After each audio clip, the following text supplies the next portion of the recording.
long before Solomon became the symbol of divine wisdom. Before his name was written into the bones of kings, there was something darker beneath his throne. His riches, his power, his unearthly knowledge, none of it came freely. According to a forbidden text banished from Scripture, the Testament of Solomon, the king who built the holiest temple in Jerusalem did not build it with men alone. He built it with demons, 11 of them, bound by an ancient ring carved with the seal of heaven and sealed by a name that was never meant to be spoken aloud. They were the builders of his empire, the hidden slaves behind the gold and marble. But this is not the Solomon you were taught to worship. This is the Solomon who bent the underworld to his will. The story begins with a boy, a laborer in Solomon's own temple works. The young man was gifted strong until he began to wither. Each night, something crept into his room, something unseen. It stole his food and drank from his thumb. When the boy confessed his terror to Solomon, the king did not call for soldiers, he called for secrets. He locked himself in his chamber, opened the writings of the ancients, and prayed for a weapon against the spirit that haunted his worker. That night, an angel appeared. In his hand, a ring. Upon it, the symbol of the pentacle, glowing with a light no fire could mimic. "With this," said the angel, "you shall command the darkness itself." The next evening, Solomon handed the ring to the young man. "When the spirit comes," he said, "cast this into its chest and speak my name." That night, when the creature appeared, a formless shadow, the boy obeyed. He threw the ring into the air and shouted, "In the name of King Solomon, I bind thee." The thing shrieked, twisted, and turned into fire, but it could not flee. Dragged by the invisible chain of the ring, it crawled to Solomon's court and knelt. "What are you?" the king demanded. The flame spoke, "I am Ornias, feeder on blood, stealer of strength." And that was how Solomon caught his first demon. Ornias became the tool and the key. Through him, Solomon summoned the rest, 11 in total, each more terrifying than the last. The builders of the temple, the slaves of the ring. Some came in fire, some in beauty, some in forms not meant for the human eye. But all of them obeyed. What no one knew then was that this single act, this divine binding, would set Solomon on a path that no mortal king was ever meant to walk. A path that led not just to glory, but to madness. In this episode of History Re-Echoed, we uncover the forbidden story behind the temple and the 11 slave demons who built it. The secret behind Solomon's wisdom, his power, and the curse that followed. Stay with us as we open the ring. The summoning of Beelzebul, Lord of the Flies. With Ornias bound by the ring, Solomon's dominion over the unseen had begun. But one demon was not enough to build a temple meant for God. The boy was freed from his curse, yet Solomon's curiosity burned hotter than his gratitude. If one spirit obeys, he thought, then what of the one they all obey? So Solomon turned to Ornias and said, "Go and bring before me the prince of your kind, that I may test his power against mine." The air darkened. Ornias bowed low, his flaming body trembling, for he knew the name Solomon now spoke aloud. Beelzebul. In ancient tongues, his name meant Lord of the High Place, or as men would later twist it, Lord of the Flies. He was said to dwell in a realm between fire and shadow, where the echoes of dead empires fed on the pride of kings. When Ornias cast the ring across the void, a scream tore through the earth. The air filled with the hum of countless wings, locusts, flies, insects pouring from the cracks of the world. And then silence. Beelzebul appeared not as a beast, but as a man crowned in smoke, his eyes burning like twin suns behind a mask of ash. "You are Solomon," he said, "the one who commands spirits in the name of a God who does not yet know your heart." Solomon lifted the ring, its sigil glowing with divine fire. "I am the servant of the Most High," he declared, "and you will serve me." The ground split, and Beelzebul fell to one knee, bound not by fear, but by law older than creation. "I am Beelzebul, the prince of the air," he said. "My dominion is over flame, over corruption, over the hearts of the proud. With a whisper I can turn cities to dust. With a breath I can raise kings or ruin them. Solomon, eyes cold as judgment, replied, "Then you will raise my temple." And so Beelzebul was enslaved, his fire sealed into the marble of Jerusalem's foundations.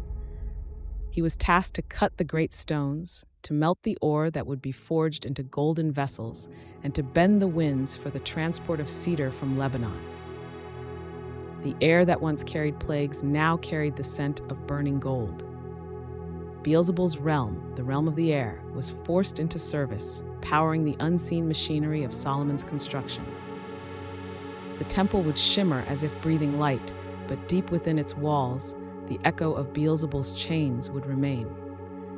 In time, the other demons would come. Some by fire, some by deceit, others by beauty, and all by the name written in Solomon's ring. But even as they labored, even as the temple rose higher and higher into heaven, Beelzebul whispered into the wind, "The higher you build, O king, the deeper you will fall."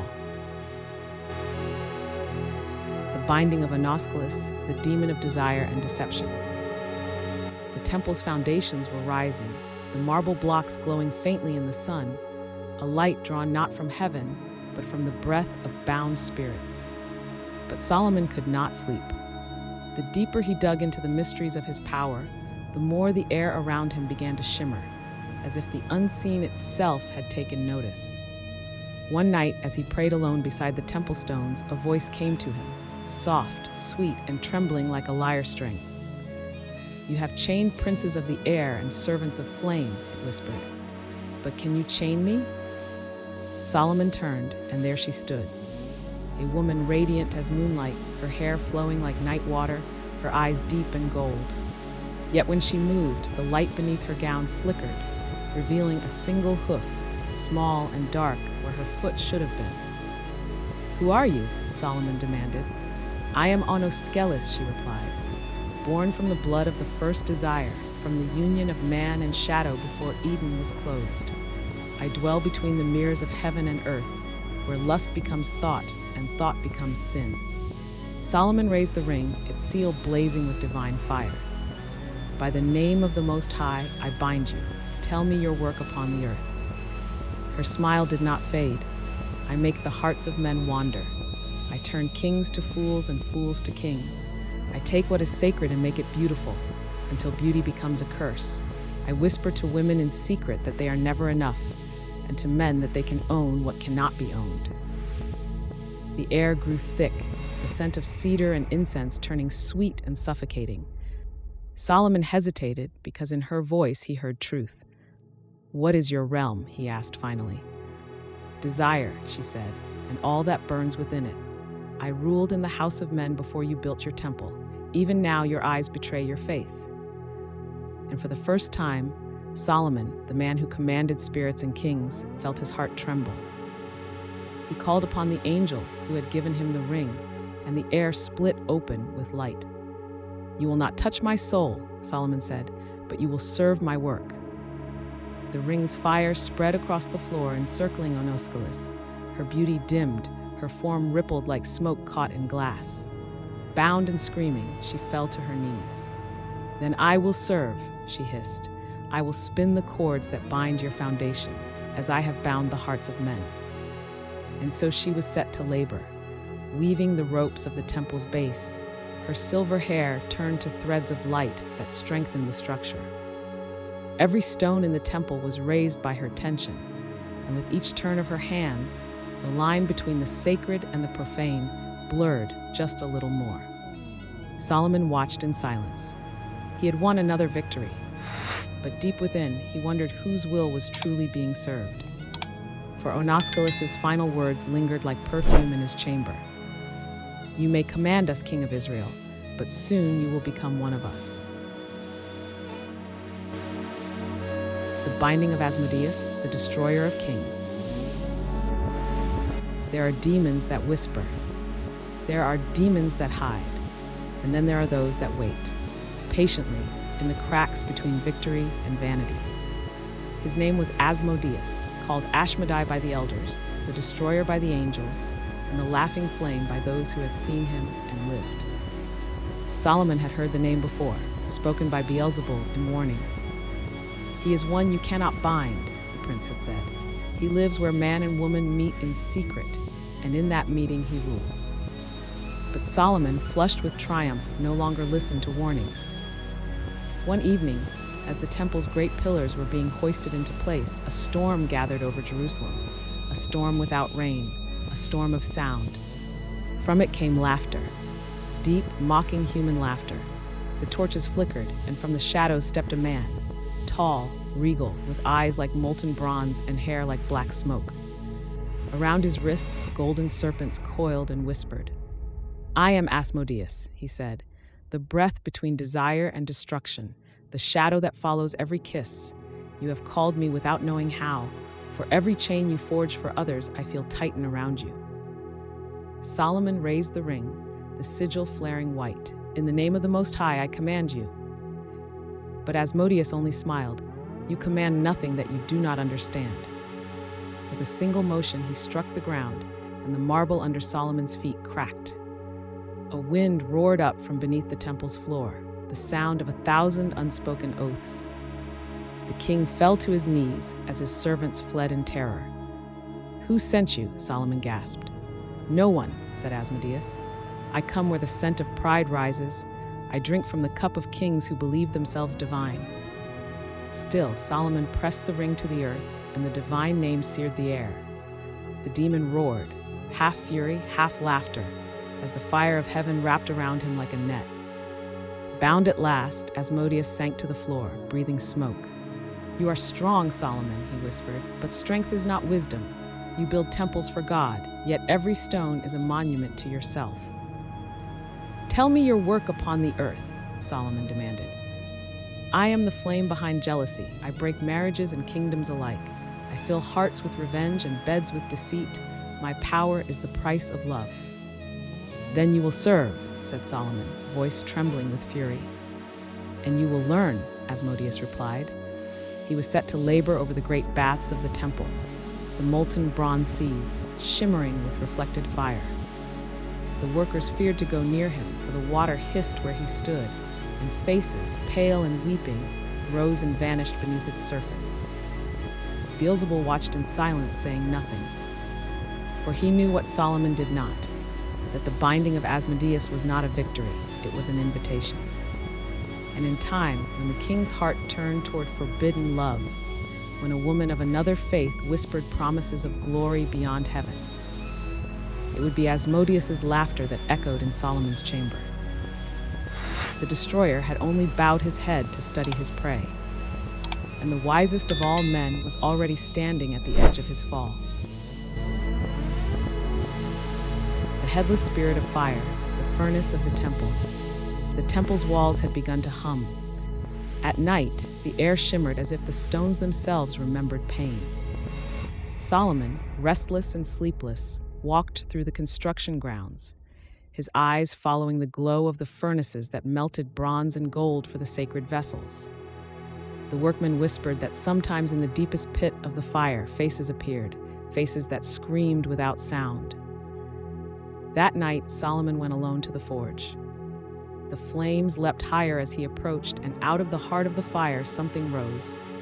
A man's body, massive and trembling, but with no head. From the black stump of his neck, a pillar of fire roared upward, bending and snapping like a serpent. "Who are you?" Solomon cried, holding the ring before him. The flames shuddered, then took form.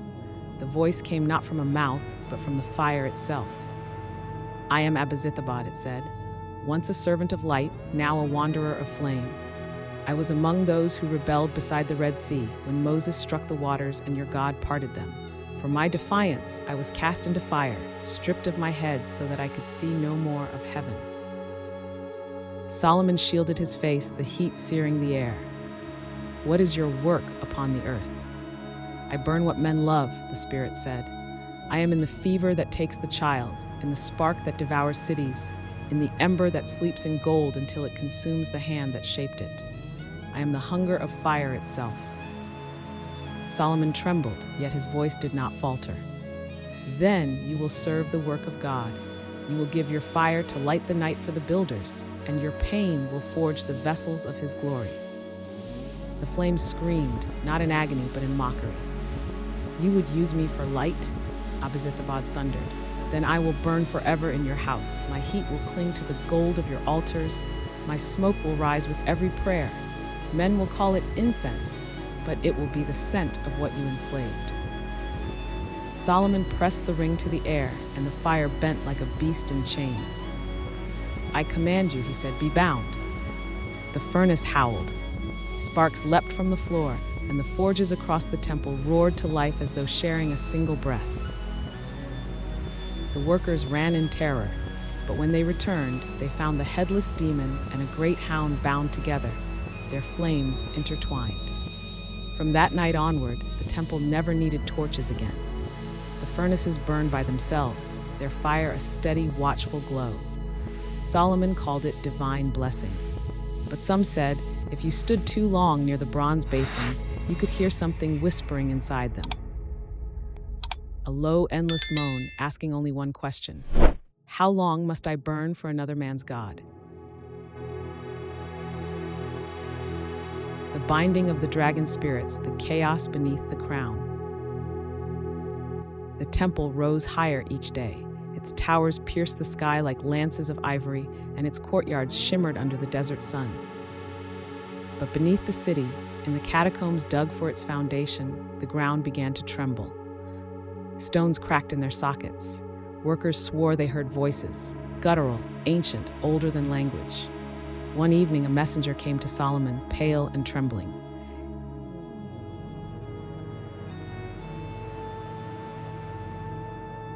Solomon took his ring, the one engraved with the seal of the living God, and descended into the tunnels with his guards. The air was thick, tasting of iron and salt. The torches flickered and then went out. In the dark, something breathed. "Who disturbs the roots of the world?" a voice hissed. The floor cracked, and from the fissure, a massive head rose, scaled in bronze and black, eyes glowing with molten light. Then another head, and another. 3 faces, each bearing the same sneer, one of man, one of serpent, one of lion. "We are the dragon spirits," the center head said. "We were born from the breath of the deep, when heaven and earth were still lovers. We are not demons. We are the first anger of creation." Solomon's guards fled, but the king did not move. "By the name of the Most High," Solomon said, raising the ring, "I command you, reveal your purpose upon the earth." The dragon laughed, and the echo rolled like thunder through the cavern. "We devour boundaries, we break walls, we remind the proud that the ground beneath them is alive. We are the storm that swallows empires. Even your temple will one day fall to us." "Then you will serve it," said Solomon. "You will raise what you were born to destroy." The dragon reared, hissing, the heat of its breath melting the torches. "You would command chaos," it roared. "You would make the mouth of the abyss into your servant." Solomon stepped forward, his voice cold as steel. "I have commanded lust and envy, fire and shadow. I have bound the blood of desire and the flame of rebellion. You will obey me." And he cast the ring toward the beast.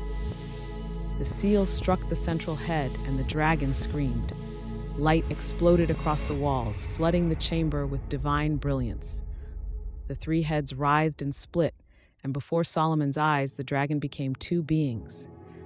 One remained serpentine, with 3 heads, chained in the earth, its coils twisting beneath the temple's foundations. The other took the shape of a man with scaled skin and eyes like suns, trembling, defiant, half human, half divine. "You will lift the pillars of the temple," Solomon said to the man-shaped spirit, "and your brother will bear its weight beneath the earth. You are bound, one above, one below." The dragons roared, their voices shaking the stones, but the ring held firm. As they submitted, the air cleared and the ground stilled. Solomon turned to his scribes and said, "Write this, even chaos bends to wisdom, and yet wisdom was born of chaos." The scribes bowed, but later, when the workers returned to lay the final stones, they found the marble warm to the touch, and if one pressed an ear against the floor, they swore they could still hear breathing. And so it was said that beneath Solomon's temple, the first dragons sleep, bound by pride, waiting for the day when the sound of prayers fades, and the old world rises again. The binding of Obazuth, the green-faced demon of envy and decay. The temple was almost complete. The pillars gleamed, the inner court shone with beaten gold. Kings from afar sent gifts, silver from Ophir, cedar from Lebanon, turquoise from Egypt. But for all its splendor, the workers had begun to grow ill. Their hands blistered without fire, their eyes burned as if from invisible smoke. Some whispered that a green light hovered in the shadows of the temple's vaults, watching them. Solomon, hearing these murmurs, ordered a fast. He prayed before the altar, but even as he knelt, the oil in the lamps flickered with a sickly green flame. "Show yourself," he said quietly, "for your corruption will not hide from me." The air rippled, and from the darkness emerged a figure neither solid nor smoke. Her face glowed with a faint green luminescence, like rot beneath skin. Her hair was a nest of small serpents whispering secrets into her ears. Her eyes were hollow, shining with envy's pale fire. "I am Obazuth," she said, "born of the first jealousy that stirred between angels. I dwell in the breath of the envious, in the blood that curdles, in the whisper that turns brother against brother." Solomon raised the ring, the sigil blazing. "Why do you plague my people?" Her lips twisted in a smile. "Because they toil for glory that is not their own. Because their sweat becomes your temple, their pain your praise. I am the balance of pride. I am the rust that follows gold." Solomon's hand trembled. "You speak of justice?" "I speak of nature," she hissed. "Everything pure decays. Every monument rots. Even you, King of Israel, will see your wisdom turn to madness before your bones turn to dust." For the first time, Solomon hesitated, not from fear, but recognition. Still, he spoke the name written on the ring, and the air cracked with divine light. The serpents in her hair writhed and burned, her green glow dimmed to embers. "You will labor for me," he commanded. "You will cleanse the filth you have sown." Bound in a circle of salt and flame, the demon screamed. "Then I will twist the breath of your healers, so that what they cure will sicken again." Solomon answered, "You will guard the temple's treasury. Every gem that enters will pass through your fire, so that no man's greed escapes untested." And so she was chained in a chamber of gold and smoke, her hands upon the treasures of kings, her venom binding them to truth. The priests said that from then on, the gold of Solomon's temple carried a faint green hue, as if the metal remembered her touch. And sometimes, when the dawn struck the altars, a shadow crossed the walls, soft, graceful, and crowned with snakes. Those who saw it said the temple was breathing. Those who listened said it was dying. The binding of the giant from the flood, the drowned soul of the old world. There came a night when the wind blew from the sea, carrying with it a smell of salt and old death. Solomon sat in his chamber, reading the old scrolls of Noah, when the lamps dimmed, though no flame had faltered. The air thickened, like breathing through water. From the shadows came a sound, slow, dragging steps. The king lifted his eyes and saw a figure emerge. It was taller than a man, its skin pale as bone, its eyes dark and deep as the sea at night. Seaweed hung from its shoulders. Its chest bore the faint, shifting marks of chains that were not of this earth. "Who are you?" Solomon asked, rising. "I am Abizu, called the Drowned One," it said, voice low and hollow. "Once I walked the lands before your fathers were dust. I was of the Nephilim, those whom your God swept away in his flood. The waters took my flesh, but not my hunger." Solomon raised the ring. "Then you are cursed." "Cursed?" The giant's laugh rolled like distant thunder. "No, king of men, we were erased. We were the price of your world's purity. And even now our bones hold up your mountains. Every temple that touches the sky stands upon our graves." Solomon's hand trembled, for even the ring felt cold in his grasp. "What is your work upon the earth?" "I feed on memory," said Abizu, "on the grief of those who lose children to the waters, on the dreams of men who drown in their sleep.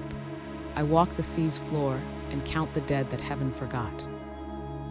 The king's voice hardened. Then your power will serve holiness. You will lift the waters that cool the temple's baths and carry the stones that line its courts. The spirit's eyes flashed like lightning beneath a wave. You bind me to labor, but remember, Solomon, it was pride that drowned my kind, pride that calls itself divine. Your temple will not last forever, nor will your wisdom. When men remember you, they will also remember us. Solomon pressed the ring against his chest, speaking the sacred name. The floor trembled, and the air filled with a roar, the sound of waves crashing though no sea was near.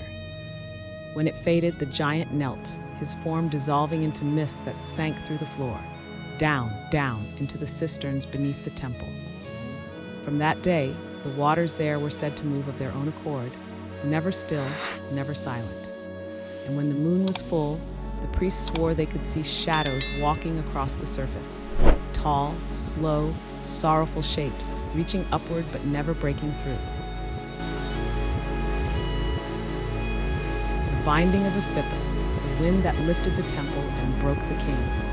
The temple was complete in all but one thing, the great pillars that would crown its entrance, 2 towers of marble so vast they seemed to reach the clouds.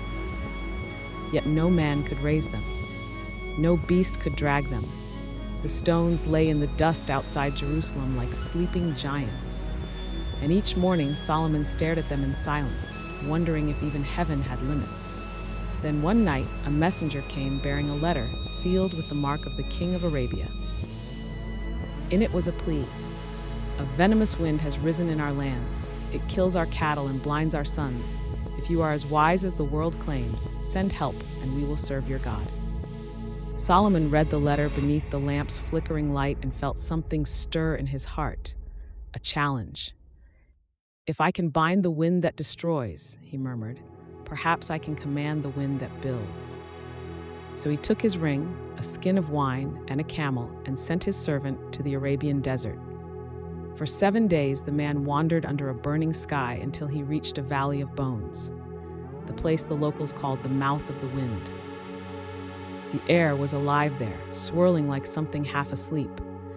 He spoke the name inscribed on Solomon's ring, and the desert exploded. Sand rose like a living creature, twisting into a form too vast to see, a man shape made of dust and lightning. The servant shouted above the roar, "By the power of Solomon, king of Israel, you are commanded to obey." The creature laughed, a sound like thunder rolling through the earth. "I am Ephippus," it said, "born of the first breath that moved across the waters before time began. I am the desert's fury, the unseen hand that topples mountains. Why should I serve one who crawls upon them?" "Because even the wind has a master," said the servant, casting the ring toward its heart. The sand froze, the wind screamed, then fell silent. When Solomon's men returned, they brought with them a sealed vessel, a great bronze jar bound with wax and sigils. Inside it, something shifted, whispering like a sigh. Solomon smiled. "Release him upon my word," he said. And when the seal was broken, Ephippus emerged, vast, invisible, his voice like the breath of storms. "What is your will, king of dust and desire?" "Lift the pillars of the temple," said Solomon. "Raise them higher than the mountains, that the world may see the glory of my God." The wind rose, a cyclone of divine fury, and before the eyes of all Jerusalem, the marble towers rose from the ground like feathers caught in a dream. When they were set in place, the people wept. The sky seemed to bow. But as the wind settled, Solomon felt something strange, an emptiness, as if part of his soul had been taken. That night, Ephippus appeared before him again, soft as a whisper. "You have bound me," it said, "but only for a time. You believe you built a temple for your God, but you built it for yourself. When your pride is full, I will return, and I will scatter your glory like sand." Solomon raised the ring in defiance, but this time the wind did not flee. It passed through him. For a moment he heard voices, not human, not divine, whispering in a tongue that chilled him. He saw a vision of the temple in ruins, its stones buried beneath the same dust that once obeyed him. And when the vision faded, Ephippus was gone. Only a faint wind remained, stirring the curtains of his chamber, carrying with it the sound of laughter light, ancient, and endless. The voice of the airless void, the demon of vanishing sound. The temple was almost finished. Its walls rose white and perfect against the sun. The priest said it gleamed like heaven itself. But beneath the glory, the workmen had begun to disappear.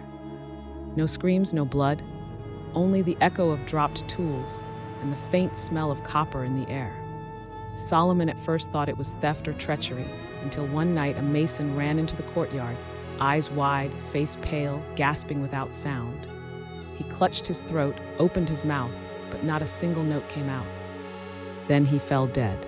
The king bent beside him. The man's lungs were full of air, yet he had suffocated. That night, Solomon prayed to the Most High for revelation. The answer came not in words, but in absence. A stillness so deep the flame of his lamp froze. And then a voice spoke from nowhere and everywhere at once. "Why do you disturb me, king of noise?" Solomon rose, ring in hand. "Show yourself." "I have no form," the voice replied. "I am the air between your heartbeats. I am the breath that forgets to breathe. Men call me Ruach, the empty whisper. I was born when the wind first paused, the silence between God's words." Solomon felt his skin crawl. "You have slain my servants. You will be bound to the ring and made to serve." A long pause, then laughter. "You cannot bind what has no body." The king's eyes narrowed. He pressed the ring to his own lips and whispered the secret name of heaven. The silence cracked like glass, the air folded inward, heavy, choking. A faint shape began to shimmer before him, like heat over sand. Solomon spoke, "In the name of the one who gave voice to the universe, I command you." The shape screamed, but the sound was swallowed by its own body. Silence again. "I will serve," it whispered finally, "but my service is silence." "Then you will guard the innermost chamber," said Solomon. "You will keep it still, untouched by the breath of man or beast." Ruach bowed, or seemed to. The shadows around Solomon bent like reeds in wind. From that day forward, no sound was ever heard in the Holy of Holies. Not footsteps, not prayer, not even the heartbeat of the priests who entered. And yet sometimes, they said, if one listened too closely, they could hear breathing. But it wasn't theirs. The nameless flame, the demon that wore Solomon's face. Years passed. The temple was finished. From the mountains to the sea, men spoke of its glory, the house of God built not by hands alone, but by forces once thought untouchable. Yet in the stillness of his palace, Solomon began to feel the weight of the ring upon his finger. It was heavy now, not of gold, but of something unseen, like the burden of every command he'd ever given. The demons worked day and night, their chains humming beneath the earth. The city shone, but the king no longer slept. He dreamed of mirrors, of faces watching him from the darkened glass, eyes like coals, lips whispering in a voice that was his own. "You have built your throne higher than heaven," it said, "but who do you serve now, God or Solomon?" He would wake drenched in sweat, the ring burning cold on his hand. One night, he could bear it no longer. He lit the lamp, rose from his bed, and spoke into the empty chamber. "Who are you?" The shadows trembled. The flame bent sideways, and from it stepped a figure, tall, cloaked in smoke, and crowned with fire. Its face was Solomon's own. "I am what you made," it said. "You have bound every demon of the deep, every spirit of the air. But you never looked inside yourself. I am the echo of your command, the desire that built your temple, the hunger that no gold could fill. I am Belial's shadow, the nameless flame." Solomon staggered back. "You lie, I serve the Most High." "Then why do your altars now burn for other gods?" it whispered. Solomon's jaw tightened. He remembered the Jebusite woman, her perfume, her laughter, her soft words urging him to worship Molech. Just once, he had told himself it was diplomacy. But the shadow smiled. "You have already given me my name," it said. "You called me power. You called me wisdom. You called me king." It lifted a hand, and the walls flickered with moving shapes, the faces of every spirit he had ever enslaved. Onoskelis, Ornias, Beelzebul, Ephippus, all watching in silence. "Release me," the shadow said. "You no longer need the ring. You are greater than your God." The words slid into Solomon's mind like honey over poison. For years he had ruled the unseen, bent the air, silenced the earth, commanded the fire. Could it be true? Was the ring a crutch or a chain? Slowly, trembling, he slipped it from his finger. The moment it left his skin, the air shattered, the lamps went out, the floor beneath him cracked open like a wound. From below, a wind rose, 1,000 voices screaming in freedom and fury. The temple trembled, its pillars groaned. Solomon fell to his knees, reaching for the ring, but it was gone, swallowed by the dark. The shadow smiled. "You built a house for God," it said, "but filled it with demons. Now they return to their master, and so shall you." The flames vanished, leaving only silence. When the servants entered at dawn, they found the king collapsed beside the altar, his hair streaked white, his eyes hollow. The ring had been found miles away, near the Dead Sea, in the mouth of a fish. Solomon would live on, but never rule again. His wisdom had become memory, his empire, dust. The demons were gone, but their work remained, the temple standing, perfect and still, like a monument to the arrogance of man. And in the Holy of Holies, where no sound was allowed, if you listen closely enough, you can still hear a breath, not of prayer, not of worship, but of laughter. The fall of Solomon, when the spirits returned. The Temple of Solomon stood complete, walls of cedar, floors of gold, and pillars so tall they seemed to hold the sky itself. The air smelled of incense and iron. To the people, it was a house of God. But those who worked in its shadow whispered another truth, that beneath the marble and bronze, beneath the ark and the altars, something still moved. They said that every block of stone had been touched by hands that were not human. That in the cracks between the walls, voices still murmured. That the temple breathed, slowly, like something asleep. And deep inside the king's chamber, Solomon sat alone, the ring heavy on his finger, its light dimmed. His empire had grown vast, caravans from Sheba, tribute from Egypt, kings who bent the knee at his name. But his nights were no longer his own. He dreamed of fire again, of Beelzebul's laughter, of Onoskelis dancing through his halls, of Ornias whispering beneath the stone. He would wake in sweat, hearing his own voice calling from the shadows. "You made us slaves," it said, "but the stone remembers who carved it." At first, he dismissed the nightmares as echoes, the price of knowledge. But then the air in the temple began to shift. Lamps flickered without wind, incense burned without flame, and one by one the wards he had placed began to fail. The workers saw strange shapes gliding through the outer courts, faceless things that left no footprints, only a smell like burnt copper. The priests heard chanting from the walls. The animals refused to enter the gates. Solomon fell to his knees, clutching the ring. "I command you," he shouted. The shadows only whispered back, "You no longer wear his name." He remembered the night he had taken the Jebusite woman's hand, how she had led him to a hidden altar of Molech, and how, just once, he had bowed. But once was enough. In that single act, the covenant that gave his ring power was broken. The pentacle dimmed, the words of the angel turned to dust, and the slaves, the demons, rose.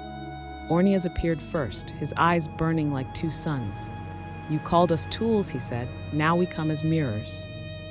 Behind him came the woman with the hoofed foot, her laughter like silk tearing. The headless man's flame ignited the walls. The dog demon howled, and the pillars shook. From the Red Sea, Ephippus thundered, bringing sand and storm. And over them all stood Beelzebul, no longer bound, his wings spreading to fill the hall. "You built this house for your God," he said, "but it was always ours." Solomon raised the ring, but it was cold, lifeless. His words fell flat, powerless. The demons did not strike, they only stood, watching, waiting for him to understand. "You freed us," said Beelzebul softly, "but not from chains, from you." The temple doors burst open. The night rushed in, 1,000 shrieking winds. Solomon fled into the desert. He wandered for days, crownless, barefoot, nameless. The stories say a fisherman later found the ring in the belly of a fish and returned it to him. But it was never the same. His wisdom turned to sorrow, his gold to dust, his empire to memory. And in Jerusalem the temple stood untouched, unbroken, but never silent. They say at night, if you stand by its ruins and listen through the cracks of stone, you can still hear the whisper of wings and the voice of a king in praying for a God who no longer answers. The empire beneath the temple. So what really powered Solomon's empire? Faith, wisdom, or something far darker? The ring, the demons, the temple, they're not just myth. Fragments of these accounts appear in hidden texts from Babylon to Alexandria, and in the symbols still carved into the vaults of secret societies today. If you think Solomon's story ended here, think again, because some say his ring never vanished, it was taken. And every few centuries, it reappears in the hands of another who dares to command what should never be spoken.